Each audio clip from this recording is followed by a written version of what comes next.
Tonight on Connecticut's news station, burning on the Gold Star Bridge. Yeah, this is crazy. It was just like a huge black cloud just rolling. A truck toppled carrying fuel. Tonight, one person is dead. This was a tragic accident. Just by the amount of smoke, it was horrendous. Now, damage left behind. Crews picking up the pieces tonight. A deadly car crash led to a massive fire on the largest bridge in the entire state of Connecticut. I'm Julia LeBlanc, and coming up, we'll hear the latest from police and the governor. The community reacting tonight after a major bridge fire here in Groton. We'll have more from those who witnessed the aftermath firsthand coming up. Live team coverage starts right now. Breaking news now on Fox 61, Connecticut's news station. All eyes on the Gold Star Bridge tonight after a massive tanker truck explosion on I-95 in Groton. The crash claiming one life. Sky 61 flying high over the aftermath as officials start to pick up the pieces. The guardrail fully charred. This scene unfolding around 11 this morning on the southbound side of the bridge carrying the highway over the Thames River between New London and Groton. The southbound side still closed tonight. Thanks for joining us for the Fox 61 News at 6. I'm Jen Bernstein. And I'm Ben Goldman. We do have team coverage for you tonight. Fox 61's Julia LeBlanc and Emma Wolforce joining us from Groton with the very latest. We begin with Julia with more on what happened on scene today. Julia. Hi, good evening to you both. We're here on Bridge Street in Groton, where we have a clear view of the Gold Star Bridge behind us here. You can see that northbound traffic moving smoothly at this point, but it certainly was a much different scene at 11:15 this morning when part of the southbound side of the largest bridge in the state of Connecticut caught fire. Now, state police say a crash between a car and a fuel tanker is what set this off, ending, according to the governor, in the death of the driver of that truck. Now, the truck likely carrying home heating oil, we're told by DEEP officials now, which ended up spilling into the Thames River beneath the bridge. DEEP was and still is on scene cleaning up what they say is about 85% of that spill so far. Now, first responders from the surrounding area and even as far as Rhode Island coming out to help put that fire out. And an off-duty New London police lieutenant was able to pull the driver of the other car to safety, and a group of Good Samaritans helped as well, getting the passenger out, according to police. Now, both sides of the bridge were closed for hours. As for when the southbound lanes will open back up, there's no answer at this point, and thousands of drivers will surely be impacted. But if folks are traveling on 95, trying to get from New London over to Groton or Rhode Island or Boston, it is going to be inconvenient. But while we're all inconvenienced, someone did pass away. So let's try to be aware that we're just inconvenienced, and we'll, within hopefully hours or a few days, get that all worked out. Now, there is another side to this as well, with some of that fuel sparking a fire, which led to brush fires just beneath the bridge in Groton. We're told by the mayor of Groton that they were able to put those brush fires out and there were no injuries there. However, there were also pieces of the bridge that fell beneath as well, falling on some of the cars, causing some minor damage to the cars sitting beneath the bridge as well. But again, in that scenario, beneath the Gold Star Bridge, no injuries with any of the aftermath there. We're live here in Groton tonight. Julia LeBlanc, Fox 61, Connecticut's news station. Julia, thank you. Our team coverage continues in Groton now below the bridge. Fox 61's Emma Wolforce spoke to people in Groton who watched that scene unfold. Emma.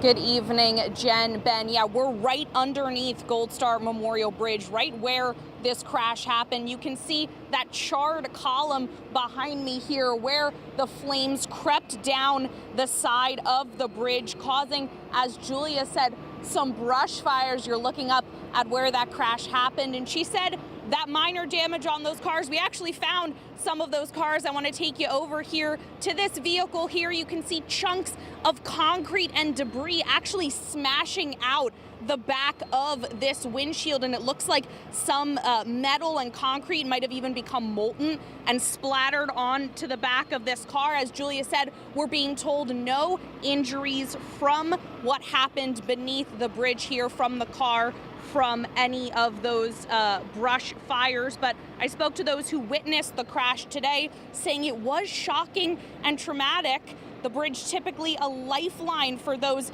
in the community, but now half of that lifeline is closed. The Gold Star Bridge normally would be a nice view. Today it wasn't so nice. I don't know how many times I've flown over that bridge in a rush to get somewhere, and like you're just trying to get everywhere. Everybody's got their head down and it's go, go, go, and then you see something like that and everybody just kind of stops. And Delaney telling me that his thoughts and prayers go out to those injured and the one who passed away in the crash today. Now, he also says that people drive very, very quickly down I-95, specifically the bridge, and his message to the community tonight, quote, just slow down. It's not worth it at the end of the day. Well, I think that's pretty good advice for all of us. For now, live in Groton, Emma Wolforst, Fox 61, Connecticut's news station. It sure is, Emma. Thank you. And now you can download the free Fox 61 News app by scanning the QR code on your screen. There you can get an up-to-the-minute details and push alerts on when breaking news happens in your neighborhoods. And we continue to follow the developing news out of Hartford as one family mourns the loss of a 12-year-old who was caught in the crossfire of a drive-by shooting. She was shot in the head and the abdomen last night during the quadruple shooting on Huntington Street. This now marks the 7th homicide in Hartford so far this year. Fox 61's Carmen Chow joining us live outside Hartford Police Headquarters with what we're learning tonight. Carmen. Ben and Jen, the 12-year-old girl has been identified as Secret Pierce. City officials and police say this big loss should be a strong reminder that gun violence should stop in the city, and whoever is responsible should step up. And I heard a loud bang, bang, bang. Delphine Gibson stopped what she was doing in the kitchen when several gunshots were fired Thursday night shortly after 8:30 on Huntington Street. Minutes later, she heard this. I heard the mother crying and screaming, trying to get to her daughter. That daughter, a 12-year-old girl who was shot in the head and abdomen in a drive-by shooting while she was sitting in a car and had nothing to do with the shooting. Police say 3 others were also shot. They were 16, 18, and 23 years of age who have non-life-threatening injuries. The 12-year-old girl was pronounced dead Friday morning and has been identified as Secret Pierce, a 7th grader who attended Milner Middle School. Dr. Leslie Torres Rodriguez says crisis centers have been activated at all Hartford schools. Secret was one of our beautiful and very capable students. Trauma is not foreign to us in Hartford. Mayor Luke Bronin says the 3 who survived the shooting have extensive criminal histories. I also call on them to share whatever they know, because I believe they know who fired the bullets that killed the 12-year-old girl. Neighbors who saw the heavy police presence telling Fox 61 they are tired of the ongoing gun violence. It's so senseless how, this young lady just lost her life. And it's senseless how all of these young people have no regards for life, no more human life. Reverend Henry Brown urging the suspects to come forward so it can provide closure and justice for Pierce's family. I just wish the people that did this would somehow or another have some level of compassion and realize you made a mistake, you killed a young lady. Now, Hartford police are looking at surveillance video and hope to identify the suspect vehicle. They are looking for 2 suspects, the driver and the passenger. I'm live in Hartford. Carmen Chow, Fox 61, Connecticut's news station. It's just senseless. All right, Carmen, thank you. A 74-year-old woman's recovering tonight after surviving a black bear attack that happened early this morning in Avon. The woman was walking her dog along Berkshire Crossing Road when a female black bear approached and bit her.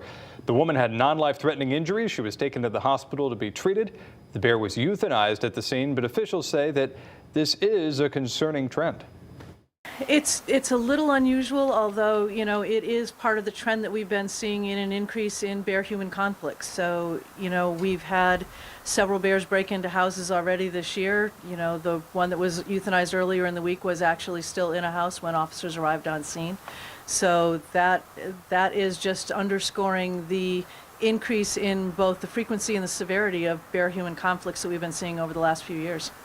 And it seems like that trend is just continuing here. We get to the weather watches. The warmer weather continues. People are outside, and it seems like those bears are getting just more brazen by the day. Yeah, I mean, they have a big population, and they're only increasing, right? And we see them a lot, especially now that it's warmer out, Rach. I know you've seen a few quite roaming around your property. I have not seen any in a while, but I know they're there. Lots of sunshine in the Hartford area, 63 degrees, upper 50s for New Haven. We'll see more clouds come in through the weekend, but you can still get outside, especially during the day tomorrow. It is looking wet, though, especially on Sunday morning.